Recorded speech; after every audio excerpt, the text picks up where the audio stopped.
ta moi, famille. je le vis beaucoup mieux que ma famille, je pense. Pareil, encore, je me positionne pour eux, je sais pas. Mais, bah, tu vois, je te disais, moi, je suis né à l'île de la Réunion. Et quand j'ai eu 8-9 ans, on est venu s'installer donc en France, en Normandie.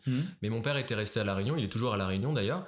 Et les questions qu'on me posait à l'époque, c'est mais on est en Normandie, même à Paris, mais La Réunion, ça te manque pas et tout. Et en fait, la distance, elle est tellement importante entre La Réunion et la France. Le climat est tellement rien à voir Ouais. que moi je suis plongé en fait plutôt dans le présent de ce qui m'entoure, et non, les choses me manquent pas tant que je me mets pas vraiment à y penser. Ou alors c'est quand je vais aller à La Réunion, je vais me dire ah putain, ça c'est vraiment un truc qui est sympa, qui j'avais pas conscience, mais ça m'a manqué.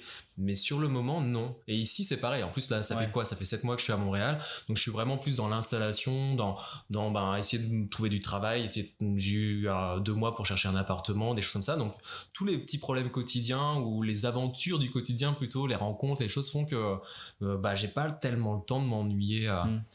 Puis après, je suis quelqu'un d'assez bizarrement social. Enfin, je peux avoir une personnalité un peu d'ours. Enfin, tu vois, l'hiver ici, l'hibernation, ça me va très bien. J'ai besoin de mes moments où je me retrouve, m'isoler et tout.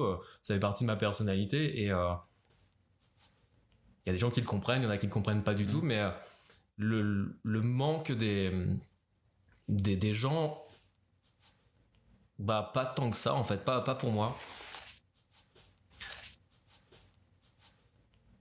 Tu disais que pour toi c'est pas un problème, mais pour ta famille ça l'est un peu plus. Est-ce que tu veux en parler? Non, parce que je sais qu'en général,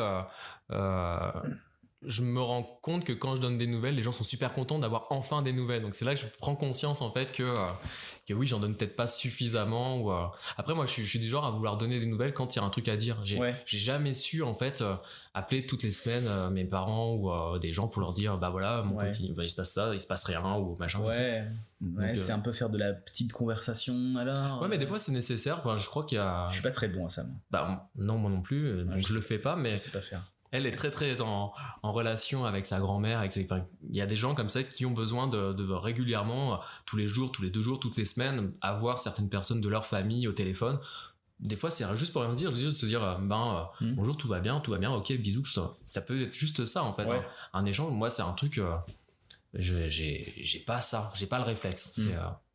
Donc moi, les voyages comme ça, je les vis vraiment très très bien. J'ai pas trop le mal du pays. J'ai l'impression d'être un monstre plus j'y pense. Non, pas du tout. En fait, y a pas de. Je crois que quand on s'expatrie ou quand on part en voyage, il n'y a pas de bonne ou de mauvaise solution. Il n'y a pas de bonne ou de mauvaise raison. Il n'y a pas de bonne